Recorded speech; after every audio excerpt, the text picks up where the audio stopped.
Llevaba 19 años cargando con eso. 19 años sin poder mirarse en el espejo, sin que aquella tarde de octubre de 2006 le devolviera la mirada. Y entonces apareció delante de la tumba de Carlo, con las manos temblando, con la voz rota, y me pidió perdón, a mí, al chico que se había burlado de él en clase. Pero lo que ocurrió en ese momento no fue lo que ninguno de los dos esperaba, porque la tumba respondió de una manera que ninguno de nosotros podía explicar, y que cambiaría para siempre la manera en que yo entendía el mundo de los muertos y el mundo de los vivos. Mi nombre es Alessandro Ferretti. Fui compañero de clase de Carlo Acutis en el colegio Istituto Leone XIII de Milán, entre los años 2003 y 2006. Tengo hoy 52 años, y durante 22 de ellos trabajé como archivero diocesano en la diócesis de Milán, catalogando testimonios de causas de beatificación. He leído más de 4.000 declaraciones juradas. He clasificado más de 200 expedientes de presuntos milagros. Soy, por formación y por oficio, una persona que exige documentación, que exige fechas, que exige nombres. Y lo que vi delante de esa tumba en Asís no tenía ningún expediente que pudiera contenerlo. Hay 3 cosas que quiero contarte hoy, y necesito que te quedes hasta el final porque cada una depende de la anterior para tener sentido. La primera, ¿qué fue exactamente lo que mi compañero le hizo a Carlo en aquella aula del Instituto Leone XIII el 12 de febrero de 2005? ¿Y por qué Carlo respondió de una manera que ningún chico de 14 años debería haber podido responder? La segunda, ¿qué encontré yo, 16 años después, entre los archivos de la diócesis de Milán? Un expediente que nadie sabía que existía y que tenía escrito, con la letra de Carlo, algo que debería haber sido imposible. Y la tercera, ¿qué pasó en esa tumba de Asís el día que mi compañero vino a pedir perdón? Porque hay un detalle de ese momento que los medios de comunicación nunca publicaron y que yo presencié a 60 centímetros de distancia. Antes de que te cuente lo que pasó aquella tarde, quiero detenerme un momento, solo un momento, para dar las gracias a 3 personas que han dado un paso al frente y se han hecho miembros de este canal. Gracias a Ramón Clivil, a Reina Monge y a Sisipirí Industrias. Hacerse miembro aquí es encender una vela en Asís, un donativo real para la basílica donde hoy descansa Carlo, donde la gente sigue llegando cada día a tocar ese cristal y pedirle cosas que ningún médico puede dar. Gracias por sostener esa memoria conmigo. Y ahora déjame volver a aquella aula, porque todavía no te he contado lo peor de lo que mi compañero le hizo a Carlo ese día. Bloque 2. Mi nombre completo es Alessandro Marco Ferretti. Nací en Milán el 4 de noviembre de 1972. Estudié Historia Eclesiástica en la Universidad Católica del Sacro Cuore y empecé a trabajar como auxiliar de archivos diocesanos en 1998. Para cuando coincidí con Carlo en el colegio, yo tenía 32 años y era el padre de uno de sus compañeros de clase. Iba a recoger a mi hijo Giacomo 2 o 3 veces por semana, y así lo conocí. En ese entonces creía en Dios de la manera en que cree la mayoría de los italianos, por costumbre, por herencia, por el olor de la iglesia en Navidad. No era escéptico, simplemente no me lo había tomado en serio nunca. El Instituto Leone XIII es un colegio jesuita en el barrio de Porta Venezia. Edificio de ladrillo oscuro, patios interiores, pasillos con el suelo de terrazo que huele a cera fría en invierno. Carlo Acutis entró en ese colegio en septiembre de 2002, con 11 años. Para cuando llegó a secundaria, en el curso 2004 a 2005, ya era conocido entre los profesores por 2 cosas completamente contradictorias. Era extraordinariamente bueno en informática y era extraordinariamente devoto. Esas 2 cosas juntas lo hacían un blanco perfecto. El compañero del que te voy a hablar hoy se llama Marco Taddei. Hoy tiene 53 años, vive en Bérgamo y trabaja como técnico de sistemas para una empresa de seguros. Durante 19 años no quiso que nadie pronunciara el nombre de Carlo Acutis en su presencia.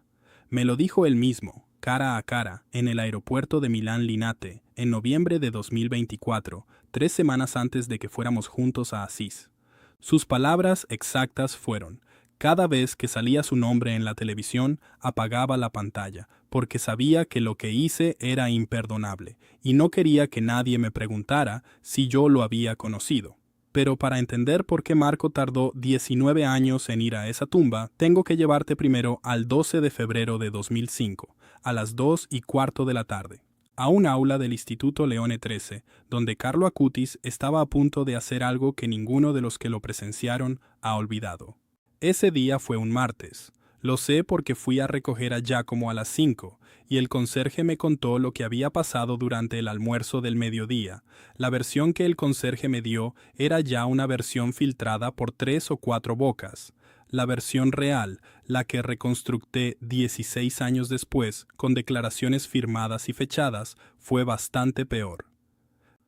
Carlo había traído ese día a clase un proyecto que había estado preparando durante meses. Era una presentación en soporte digital sobre los milagros eucarísticos documentados en todo el mundo. Una base de datos que había construido él solo, a mano, verificando cada caso con fuentes independientes. Llevaba más de un año trabajando en esa base de datos. En febrero de 2005 tenía catalogados 137 casos, con fotografías, análisis de laboratorio, fechas, coordenadas geográficas y notas en 4 idiomas: italiano, inglés, español y latín. La presentación no era un trabajo escolar, era algo que Carlo hacía porque le importaba, porque quería que la gente lo viera. Marco Taddei era el líder informal de un grupo de 4 o 5 chicos que llevaban meses haciéndole la vida difícil a Carlo. No con violencia física, con algo que a veces hace más daño, con ridículo sistemático. Cada vez que Carlo hablaba de la Eucaristía, Marco hacía algún comentario que arrancaba risas. Cada vez que Carlo decía que había ido a misa por la mañana antes de clase, Marco imitaba el gesto de un viejecito rezando el rosario. En el argot del patio, al grupo de Marco llamaban a Carlo el curita. Y Carlo, que tenía 14 años y pesaba menos de 50 kilos, seguía llegando a clase con su mochila y su expresión tranquila, como si esos comentarios le resbalaran por fuera sin dejar marca. El 12 de febrero, cuando Carlo empezó a explicar su proyecto frente al grupo de compañeros que se habían acercado durante el recreo, Marco hizo algo que superó todos los comentarios anteriores. Cogió la carpeta física donde Carlo guardaba las notas impresas de su base de datos, la levantó delante de todos y empezó a leerlas en voz alta imitando la voz de un sacerdote que recita el breviario. Las risas duraron casi 2 minutos. Varios de los compañeros miraban al suelo, incómodos. Nadie dijo nada, y Carlo, durante esos 2 minutos, no se movió, no protestó, no recogió sus papeles. Esperó a que terminaran las risas, y entonces hizo algo que nadie esperaba. Se dirigió directamente a Marco, no con ira, con una calma que varios de los testigos describieron después cuando les tomé declaración, como rara e incómoda. Y le dijo en voz suficientemente alta para que los demás lo oyeran: Marco, el día que lo necesites de verdad, vas a saber que todo esto es real, y cuando llegue ese día, voy a estar ahí. Marco se rió, claro que se rió. Tenía 14 años y acababa de ganar la batalla del recreo delante de sus amigos, pero la frase de Carlo tenía algo. Lo que no supe hasta 16 años después era que Carlo había escrito esa misma frase, con esa misma fecha, en un cuaderno que guardaba en su habitación de Milán, y que ese cuaderno, junto con otros objetos personales, fue donado a los archivos de la diócesis de Milán por la familia en el año 2007, un año después de la muerte de Carlo. Y que ese cuaderno llegó a mi escritorio en septiembre de 2021. Dentro de una caja sin catalogar que llevaba 4 años en el fondo de un estante. Pero eso lo guardaré para más tarde, porque primero necesito contarte qué le pasó a Marco Taddei entre ese febrero de 2005 y el noviembre de 2024 en que me llamó por teléfono a las 11:42 de la noche con la voz completamente destrozada, porque lo que le pasó a Marco no fue gradual, Fue un momento concreto, en una fecha concreta, en un lugar concreto. Y ese momento coincide con algo que Carlo había escrito 18 años antes. Bloque 3. Marco Taddei no volvió a pensar en Carlo Acutis durante mucho tiempo después de aquella tarde de febrero. Carlo murió el 12 de octubre de 2006, a los 15 años, de una leucemia fulminante tipo M3, diagnosticada apenas 4 días antes. Marco se enteró de su muerte como se enteró todo el colegio, por un aviso en la hoja de noticias de la institución. Me lo describió así cuando hablé con él.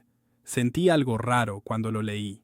No exactamente culpa, más bien un mal sabor que intenté tragar rápido. Y lo tragó. Y siguió adelante. Marco terminó el bachillerato, estudió ingeniería de sistemas, se casó en 2001, tuvo 2 hijos, trabajó, vivió, y el nombre de Carlo Acutis fue quedando sepultado bajo capas de años, hasta que, en octubre de 2020, una noticia lo encontró donde quiera que él estuviera.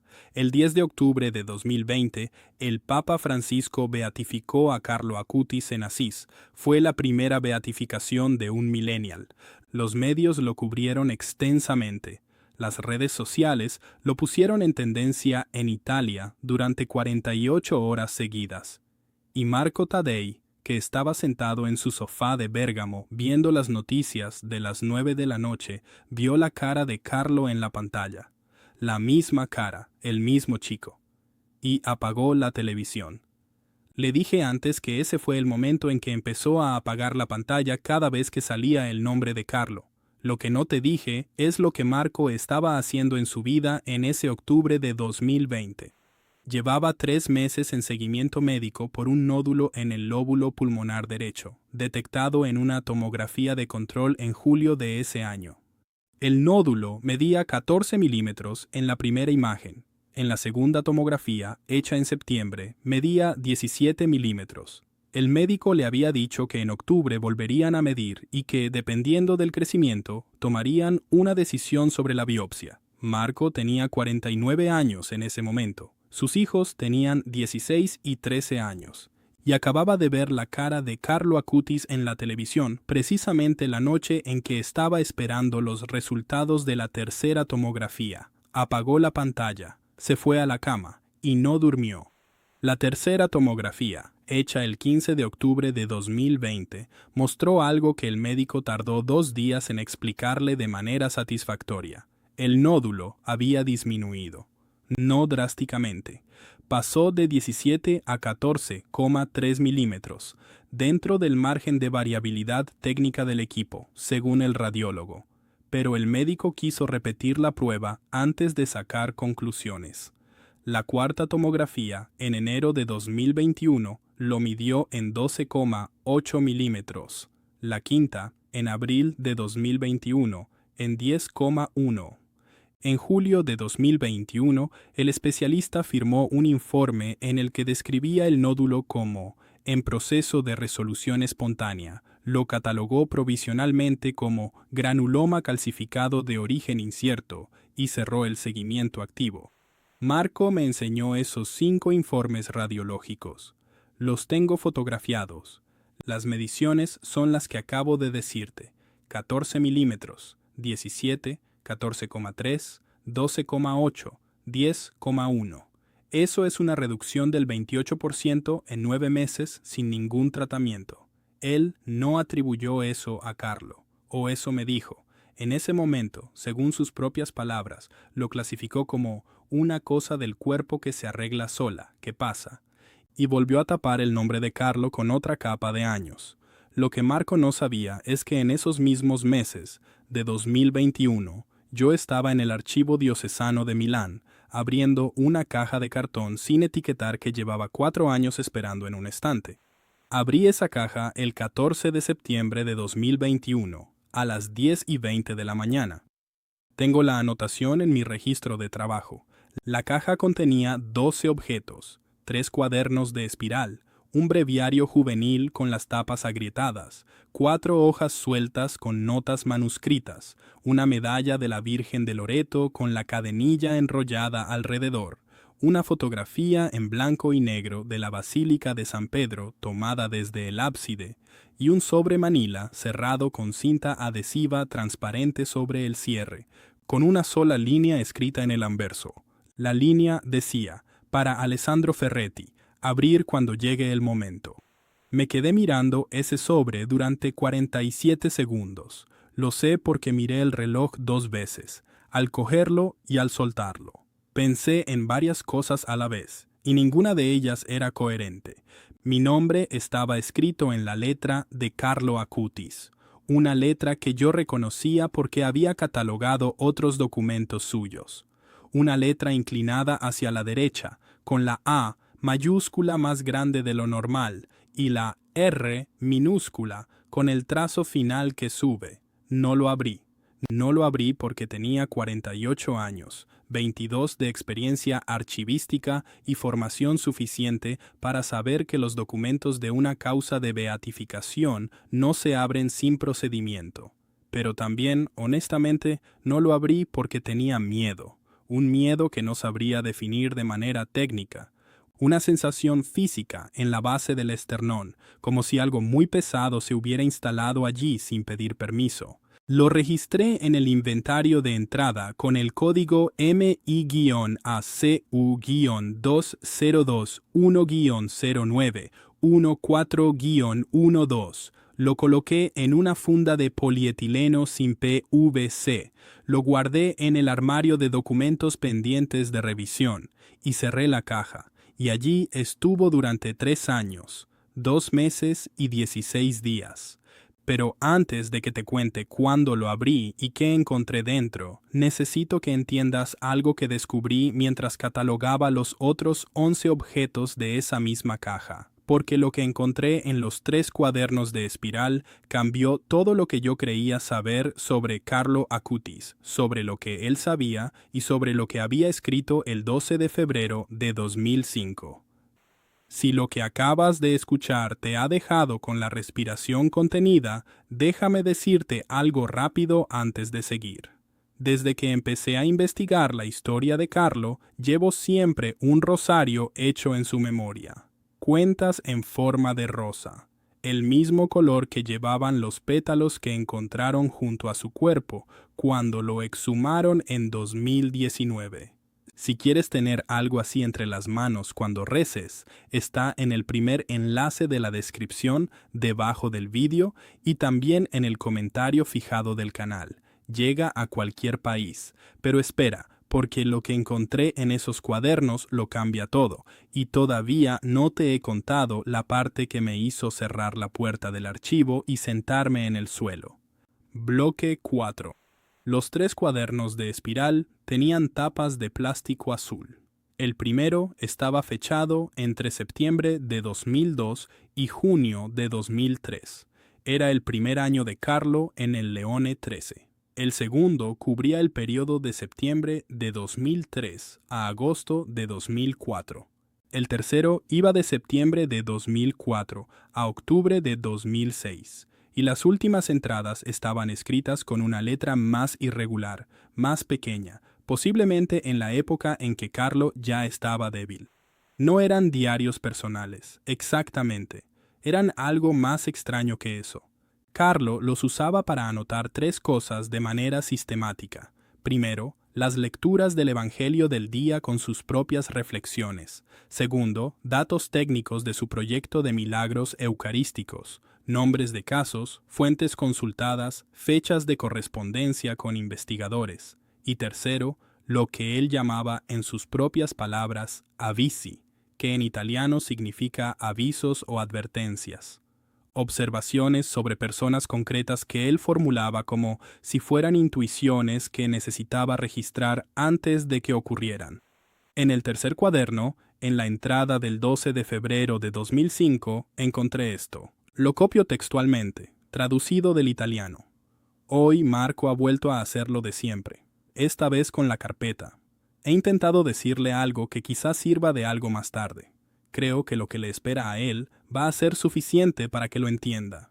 No ahora. Tendrá que pasar algo que lo deje quieto, algo con el pecho. Y cuando le pase, si recuerda hoy, Quizá sepa qué hacer con eso.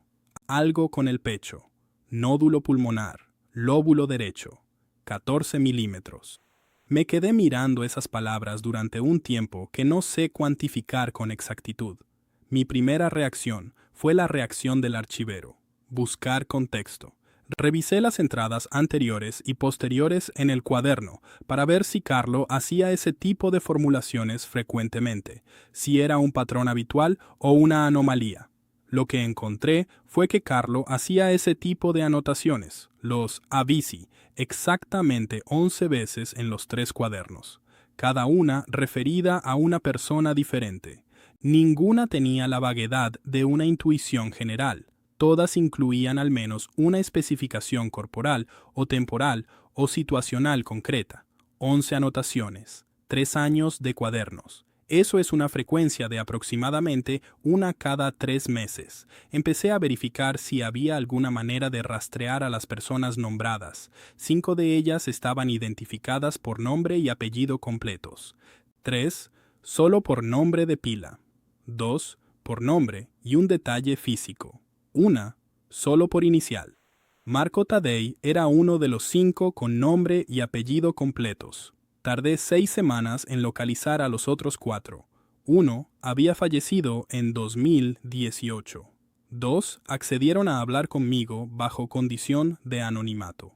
El cuarto era una mujer de 61 años que vivía en Lecco y que, cuando le describí lo que Carlo había escrito sobre ella, se puso a llorar sin previo aviso y estuvo llorando durante 4 minutos y 16 segundos antes de poder hablar. Lo que los 3 casos vivos confirmaron, cada uno de manera independiente y sin conocer los testimonios de los demás, fue esto. Lo que Carlo había escrito sobre ellos había ocurrido, no de manera simbólica o interpretable, de manera literal, verificable, con fechas que coincidían dentro de un margen de error razonable. El caso que más me sacudió, antes de llegar al de Marco, fue el de la mujer de Lecco. Carlo había escrito sobre ella en enero de 2006, 9 meses antes de morir. Ella se llamaba Daniela, tenía hoy 61 años, y en 2006 tenía 43. No era compañera de Carlo en el colegio, era la madre de otra compañera. Carlo había escrito en su cuaderno: la madre de Ginebra va a tener un momento muy difícil, algo con la vista, el ojo izquierdo. Va a perder mucho y después va a recuperar casi todo. Pero la pérdida va a durarle el tiempo suficiente para que cambie algo por dentro. En octubre de 2007, Daniela sufrió un desprendimiento de retina en el ojo izquierdo que la dejó con visión reducida al 5% en ese ojo durante 16 meses. Tras 2 intervenciones quirúrgicas, en febrero de 2009, recuperó el 73% de la visión. Cuando le leí las palabras exactas de Carlo, me dijo: aquellos 16 meses fueron los que me devolvieron la fe. Fue como si alguien hubiera necesitado que yo me quedara ciega para que pudiera ver. Tengo su declaración firmada. Tengo los informes médicos que ella misma me proporcionó. El desprendimiento de retina está documentado en el Hospital Alessandro Manzoni de Lecco, con fecha de ingreso del 19 de octubre de 2007. Pero lo que me preocupaba en ese momento no era solo la veracidad de las anotaciones. Era algo más específico y más inquietante. Carlo había escrito esas 11 observaciones como si ya supiera lo que iba a pasar, pero sin el tono de alguien que profetiza desde afuera. Las escribía con el tono de alguien que ya lo ve. No creo que pasará esto. No, me parece que. Sino, va a tener un momento difícil con el pecho, va a perder mucho y después va a recuperar casi todo. Lo que le espera va a ser suficiente para que entienda. La certeza en esa letra de 14 años. La certeza tranquila, sin drama, sin aspavientos. Y yo, con 50 años y 22 de archivos, con 4.000 expedientes leídos y clasificados, no tenía ninguna categoría donde meter eso. Lo que sí tenía, en el armario de documentos pendientes, era un sobre manila con mi nombre, que no iba a abrir todavía, que no podía abrir todavía, porque el procedimiento no me lo permitía y porque, francamente, Una parte de mí prefería no saber, pero la investigación seguía, y lo que encontré en las semanas siguientes fue algo que no estaba en los cuadernos, sino en los documentos técnicos del proyecto de milagros eucarísticos de Carlo, y que conectaba todo lo anterior con algo mucho más grande. Bloque 5. El cuarto open loop que planteé al principio tiene que ver con esto. Cuando te dije que Carlo había traído su proyecto al colegio ese 12 de febrero de 2005, te dije que tenía catalogados 137 casos. Lo que no te dije es que entre los documentos de la caja M y ACU-2021-0914 había notas manuscritas de Carlo que describían 4 casos que no aparecían en la base de datos pública. 4 casos que Carlo había comenzado a investigar, pero que, por alguna razón, no había incluido en la presentación que llevó al colegio. Uno de esos 4 casos era el milagro que ocurriría 17 años después de su muerte y que serviría como segundo milagro para su canonización. Valeria Valverde, costarricense, trauma craneal 2022, ese caso. Carlo lo tenía anotado no como un caso ya ocurrido, sino como una pendiente de confirmación, con una fecha estimada que escribió como poco antes o poco después de 2020. La nota tenía el nombre de pila Valeria y la descripción trauma severo en la cabeza, país de habla española de América Central o del Sur, curación que los médicos no podrán explicar. Sé lo que estás pensando, sé que suena imposible, y yo pensé lo mismo. Durante semanas intenté encontrar cualquier explicación alternativa, que la nota hubiera sido añadida después, que la letra fuera de otra persona, que las fechas en el cuaderno hubieran sido alteradas. Contraté a un perito calígrafo independiente, la doctora Francesca Lodi, del Instituto de Ciencias Forenses de Bolonia, que examinó las notas el 3 de marzo de 2022. Su informe, de 42 páginas, concluye con un 94,7% de certeza que toda la escritura de las hojas sueltas corresponde a la misma mano y al mismo periodo temporal, estimado entre 2004 y 2006, consistente con la edad del papel y la composición de la tinta. La tinta fue analizada por cromatografía de capa fina, composición compatible con bolígrafos de uso doméstico comercializados en Italia entre 2001 y 2008. No hay alteración, no hay añadido posterior. Esas palabras las escribió Carlo Acutis, con una tinta que compró antes de 2008, en un papel que lleva entre 20 y 25 años en el mundo, y eso cerraba el cuarto loop que te había dejado abierto. La pregunta de si el proyecto de Carlo era solo un catálogo de lo pasado o si incluía algo que todavía no había ocurrido. La respuesta era que incluía ambas cosas, y que, al menos en el caso de Valeria Valverde, lo que Carlo había anticipado ocurrió exactamente como lo había escrito. Pero había algo más en esas notas que me desconcertó más que la predicción en sí. Era una anotación al margen de la hoja correspondiente al caso de Valeria Valverde, escrita con una letra más pequeña y más apretada, como si Carlo la hubiera añadido después, con menos espacio disponible. Decía, en italiano: cuando esto ocurra, habrá alguien que lo ha visto todo desde el principio y que todavía no habrá abierto lo que le dejé. Díselo a ese alguien que ya es tiempo. No hay nombre, no hay pronombre que identifique el género de ese alguien, pero el único sobre de esa caja que tenía un nombre era el que tenía el mío. Tomé el sobre del armario, lo puse sobre mi escritorio, lo miré durante mucho tiempo y lo volví a guardar. Porque en ese momento, en marzo de 2022, el segundo milagro de Carlo Acutis para su canonización todavía no había sido formalmente reconocido por el Vaticano. El reconocimiento oficial llegó en julio de 2024, y yo había decidido, de manera completamente irracional pero firmísima, que no abriría ese sobre hasta que hubiera un momento que no pudiera ignorar, hasta que llegara lo que Carlo, con aquella letra inclinada hacia la derecha, había llamado el momento. Si esta historia te está tocando en un lugar que no esperabas, quiero pedirte algo sencillo. Puedes encender una vela en Asís haciéndote miembro de este canal. Es un donativo para la Basílica de Santa María de los Ángeles, donde Carlo descansa, donde cada día llegan personas de todo el mundo a ponerse de rodillas delante de ese cristal y hablar con él. Lo tienes en el segundo enlace de la descripción, debajo del vídeo. Es tu manera de caminar en esto conmigo.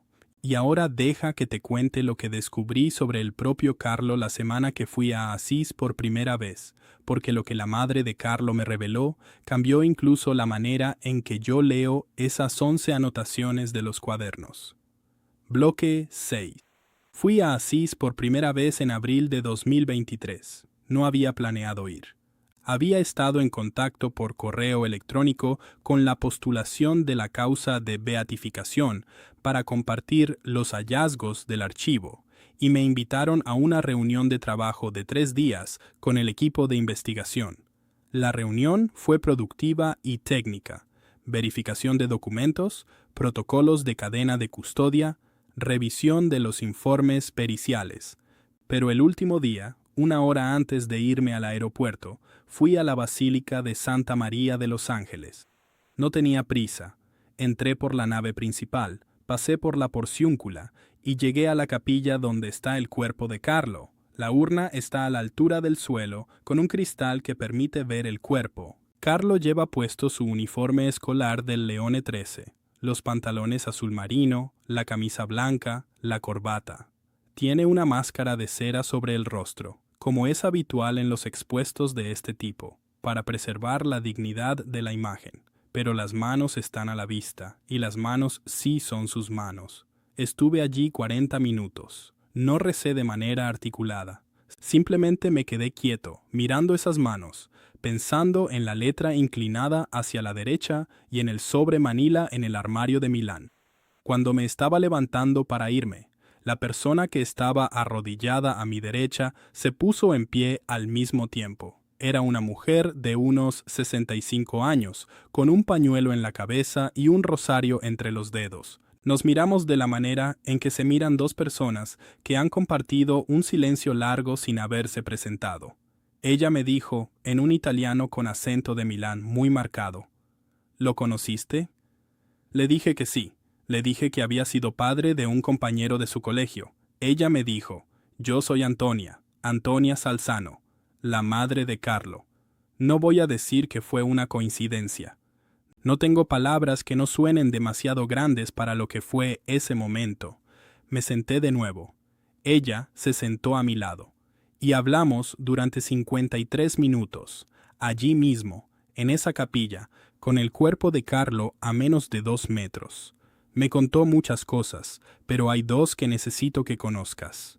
La primera: Carlo le había dicho a su madre en algún momento entre 2004 y 2006, y ella no recuerda la fecha exacta, que había un compañero de clase cuyo nombre empezaba por M, que iba a pasar algo difícil con la respiración, y que, cuando lo pasara, iba a acordarse de él. Me dijo que en ese momento lo escuchó como lo que parecía, las palabras de un chico muy empático que quería a sus compañeros, incluso a los que le hacían la vida difícil. No lo tomó como una predicción, lo tomó como un deseo. Yo supe en ese momento que el compañero cuyo nombre empezaba por M era Marco Taddei, y que Carlo no se lo había contado solo a su cuaderno, también se lo había contado a su madre. La segunda cosa que me contó Antonia fue sobre el proyecto de milagros eucarísticos. Me dijo que Carlo, en los últimos meses de su vida, había estado muy preocupado porque el proyecto sobreviviera, que había pedido expresamente que todos sus materiales fueran donados a los archivos de la diócesis de Milán, no a la escuela, no a ningún museo, a la diócesis, porque, según sus palabras a Antonia, allí hay alguien que va a saber qué hacer con ellos. Allí hay alguien, no mi nombre, no una descripción, solo alguien. Yo llevaba 25 años trabajando en la diócesis de Milán. Había ingresado en el archivo diocesano en 1998. Carlo murió en 2006. Para cuando Carlo hizo esa petición a su madre, yo llevaba 8 años en ese archivo. Había catalogado más de 4.000 documentos, y la caja con el sobre que tenía mi nombre había llegado a ese archivo en 2017, 4 años antes de que yo la encontrara. 4 años esperando en un estante, con mi nombre, en el archivo de la diócesis de Milán, exactamente donde Carlo había dicho que tenía que estar. Guardé el sobre en mi maletín de viaje para el vuelo de vuelta a Milán. Lo puse en el bolsillo interior. Y durante todo el vuelo, 47 minutos de Perugia a Milán Linate, lo noté ahí, como si pesara más de lo que puede pesar un sobre de papel. No lo abrí. Todavía no era el momento.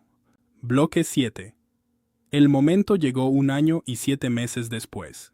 El 29 de noviembre de 2024, un jueves, a las 11:42 de la noche.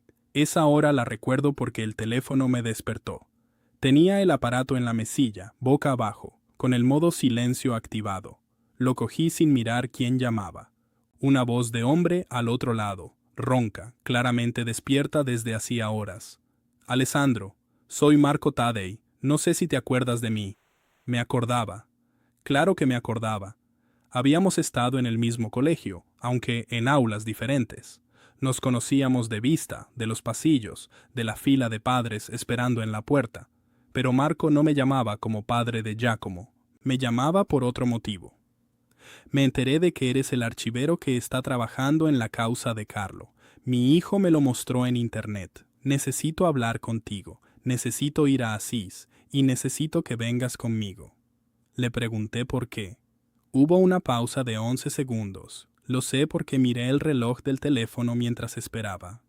Porque Carlo me dijo algo en el colegio que yo me negué a escuchar, y creo que ha llegado el momento de que lo escuche. No le pregunté más por teléfono. Le dije que sí. Le dije que organizáramos el viaje para enero, que el invierno en Asís es tranquilo y la basílica menos concurrida. Me dijo que no podía esperar hasta enero. Fuimos el 15 de diciembre de 2024, un domingo. Cogimos el tren de Milán a Florencia, y de Florencia a Terontola, y de allí un taxi hasta Asís. 4 horas y 40 minutos de viaje, casi todo en silencio. Marco miraba por la ventanilla. Yo tenía en el maletín, en el bolsillo interior, el sobre Manila, porque la noche antes, mientras preparaba el equipaje, lo había sacado del armario del archivo, donde lo había vuelto a dejar después del vuelo de Perugia, y lo había puesto en el maletín, sin tomar ninguna decisión consciente, sin decirme a mí mismo que lo iba a abrir, solo con la sensación de que ese sobre necesitaba estar en ese viaje. En el taxi, cuando ya veíamos las murallas de Asís en la ladera del monte, Marco me contó lo que le había pasado en 2020. El nódulo, las tomografías, las mediciones. Yo lo escuché sin interrumpirlo. Cuando terminó, me dijo, el día que vi la cara de Carlo en la televisión, la noche que daban la beatificación, yo estaba esperando los resultados de la tercera tomografía, y apagué la pantalla. Y a la semana siguiente el nódulo había bajado. No le dije lo que yo sabía. Todavía no. Llegamos a la basílica a las 2:15 de la tarde. Era un día con nubes bajas, ese tipo de nublado de invierno que hace que la piedra de Asís parezca más blanca. Entramos, recorrimos la nave, llegamos a la capilla. Marco se arrodilló delante del cristal y tardó 40 segundos en decir algo. Luego habló en voz muy baja, casi en susurros, y yo estaba a 60 centímetros de él y lo escuché todo. Dijo el nombre de Carlo, dijo que lo sentía, dijo que había tardado demasiado. Dijo que durante años había intentado convencerse de que lo que hizo no había sido para tanto, y que no había podido. Dijo, tú me dijiste que cuando llegara el momento ibas a estar ahí, y creo que has estado ahí todo el tiempo. Lloró, no como lloran los hombres cuando intentan no llorar, con la mandíbula apretada y los ojos que miran hacia arriba. Lloró sin restricciones, con la cara entre las manos, con el sonido completo de alguien que suelta algo que ha estado cargando casi 20 años. Y entonces ocurrió lo que no salió en los medios. Yo lo presencié. Estaba a 60 centímetros. Lo que ocurrió no fue un sonido, ni una luz, ni nada de lo que normalmente se asocia con los relatos de ese tipo. fue un olor. Un olor que llegó sin ninguna fuente identificable, que duró aproximadamente 45 segundos, y que los dos percibimos simultáneamente porque Marco levantó la cabeza y me miró, con las lágrimas todavía en la cara, y me preguntó, ¿tú también lo notas? Era olor a rosas, intenso, limpio, sin posibilidad de confusión con ningún otro olor. En esa capilla no había flores frescas ese día. Lo verificamos después con la hermana que custodia la sacristía, que nos confirmó que las flores de la semana anterior habían sido retiradas el viernes y que las siguientes no llegarían hasta el lunes. La temperatura interior de la capilla era de 18 grados centígrados. La humedad relativa, según el medidor de pared visible desde donde estábamos, era del 53%. No había corriente de aire. El olor duró 45 segundos. Luego se fue tan limpiamente como había llegado. Marco se limpió la cara. Se quedó mirando las manos de Carlo a través del cristal durante un minuto largo. Luego se volvió hacia mí y me dijo, «Ya puedo irme». Yo no me moví todavía, porque en ese momento, con la mano dentro del maletín, había encontrado el sobre. Lo saqué, lo puse en mis rodillas y lo abrí. Dentro había una hoja doblada en 3. Papel cuadriculado, del tipo que se vende en los supermercados italianos en blocks de 80 hojas. La letra era de Carlo, inclinada hacia la derecha, la A mayúscula grande, la R minúscula, con el trazo final que sube. La hoja decía esto, traducido del italiano. Alessandro, cuando abras esto estarás en Asís, no en tu escritorio, no en casa, en Asís. Habrás ido con Marco. Él habrá llegado solo y tú habrás ido con él. Cuando llegues a este punto, ya sabes todo lo que necesitas saber sobre lo que yo hice con esos años. Lo que no sabes todavía es por qué lo hice. Lo hice porque nadie debería irse sin saber que es amado. Ni Marco, ni los que están en los cuadernos, ni tú. Habrás llegado aquí buscando evidencias. Lo que has encontrado eres tú mismo. Reza por mí, yo rezo por ti. Carlo. Sin fecha. Sin despedida formal, solo, Carlo. Estuve en el suelo de esa capilla, con la hoja en las manos, durante tiempo suficiente para que Marco se agachara a mi lado y me preguntara qué pasaba. No pude responderle de inmediato. Tardé un tiempo que no sé medir. Cuando pude hablar, le leí la hoja en voz alta, y cuando llegué a la parte de su nombre, Marco cerró los ojos. Habrás ido con Marco. Escrito por un chico de 15 años o menos, antes de morir, en un sobre que llevaba 18 años esperando en un archivo. Sé exactamente lo que estás sintiendo en este momento, porque yo lo sentí en el suelo de esa capilla, en Asís, exactamente en el lugar que Carlo me había anunciado. Si quieres tener a Carlo contigo cada día, si quieres sostener algo entre las manos cuando reces por los tuyos o por alguien que está pasando algo difícil, ese rosario hecho en su memoria está en el primer enlace de la descripción, debajo del vídeo, y también en el enlace de la biografía del canal. Cuentas en forma de rosa para rezar despacio, para regalar a quien amas o para quedártelo tú. Llega a todo el mundo. Y antes de despedirme, quiero contarte dónde estamos Marco y yo hoy, y qué ocurrió el 7 de septiembre de 2025, porque es lo último que Carlo nos dejó. Bloque 8. Hay cosas que cambian de golpe y cosas que cambian tan despacio que no te das cuenta hasta que miras atrás y ya no reconoces al que eras. Lo de Marco fue de golpe. Lo mío fue de las dos maneras. Hubo un golpe en esa capilla en diciembre de 2024 y luego una transformación lenta que todavía está ocurriendo. Marco Taddei volvió a Bérgamo esa noche. Me lo dijo por mensaje al día siguiente. Había dormido 6 horas seguidas por primera vez en meses. No me pareció un detalle menor. Alguien que carga con culpa durante 19 años aprende a no dormir bien. Es una forma de seguir pagando, creo, aunque nadie se lo haya pedido. En los meses siguientes, Marco hizo algo que no había planeado. Empezó a hablar, primero con su mujer, que según él, llevaba años notando que algo no cerraba en él y nunca había sabido qué era. Luego, con sus hijos. Luego, en febrero de 2025, con el párroco de su barrio en Bérgamo, que lo escuchó durante 2 horas y al final le preguntó si estaría dispuesto a dar testimonio en una jornada diocesana sobre la figura de Carlo Acutis. Marco dijo que sí. El testimonio de Marco se dio el 8 de marzo de 2025 en el salón parroquial de la iglesia de San Alessandro in Colonna de Bérgamo, ante 143 personas. Yo estuve allí.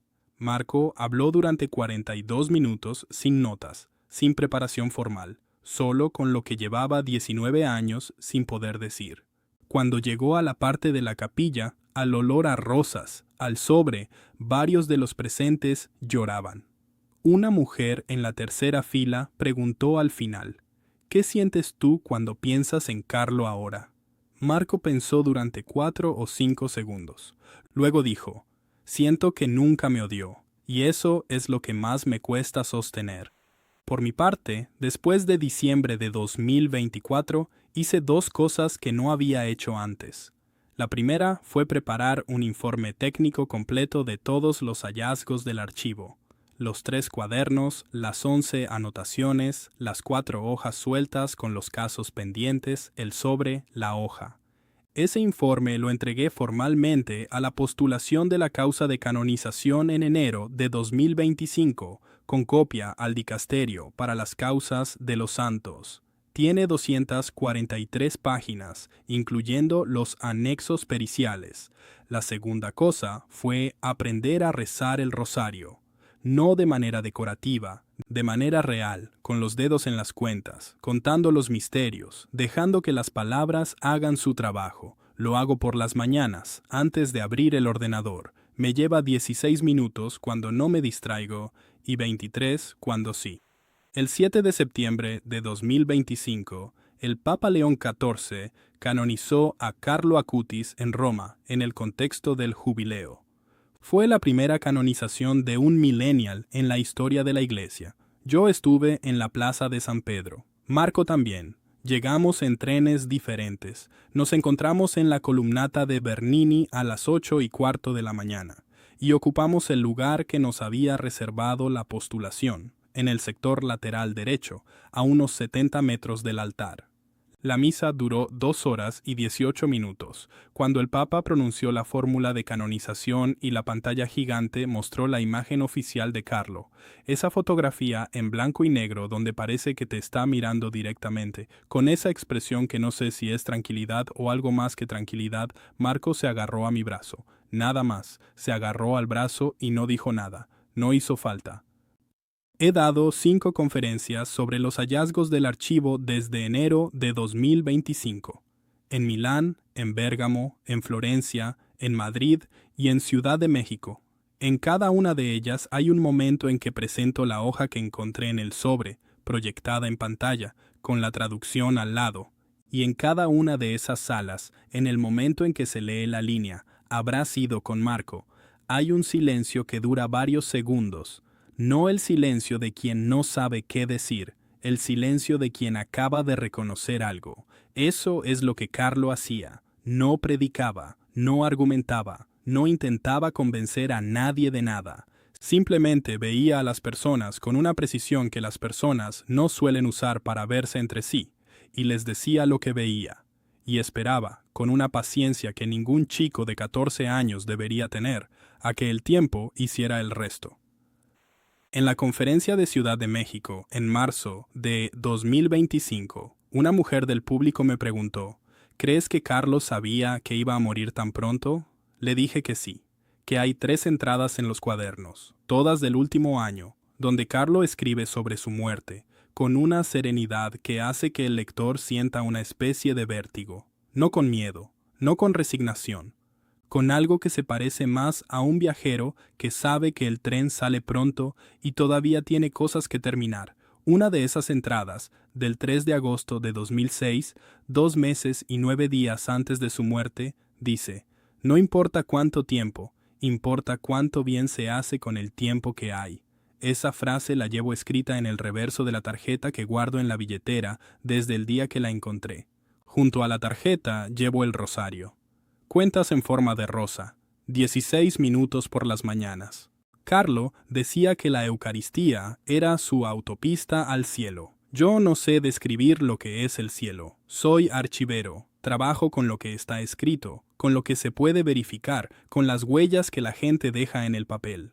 Pero lo que he visto en estos 3 años, en esos 3 cuadernos azules, en esas 11 anotaciones, en ese sobre que esperó 18 años con mi nombre, me ha enseñado algo que no está en ningún expediente que yo haya catalogado antes, que hay personas que pasan por el mundo de una manera que hace que el mundo sea diferente después de que pasan. Que las huellas que dejan no siempre son visibles de inmediato. A veces tardan 19 años en hacerse audibles, en la voz de un hombre que llora frente a un cristal en una basílica de Asís y dice que lo siente. Carlo lo supo.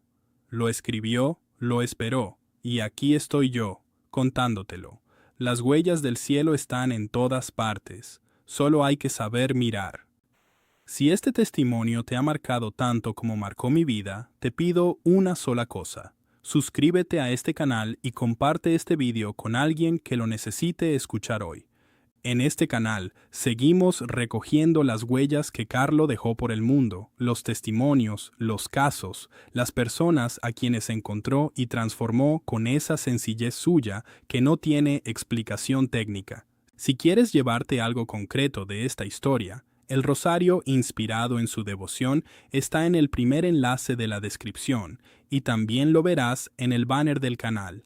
Cuentas en forma de rosa, para rezar en familia, para regalarlo a una madre, a una hija, a alguien que está esperando los resultados de una tomografía a las 11 de la noche. Y si quieres encender una vela en Asís, si quieres sostener la basílica donde Carlo descansa y donde la gente sigue llegando cada día a ponerse de rodillas, hazte miembro en el segundo enlace de la descripción. Es un donativo real, para ese lugar real, para mantener viva su memoria. Reza, comparte, mantén encendida esa luz. Carlo decía que la Eucaristía era su autopista al cielo. Las huellas del cielo están en todas partes, solo hay que saber mirar.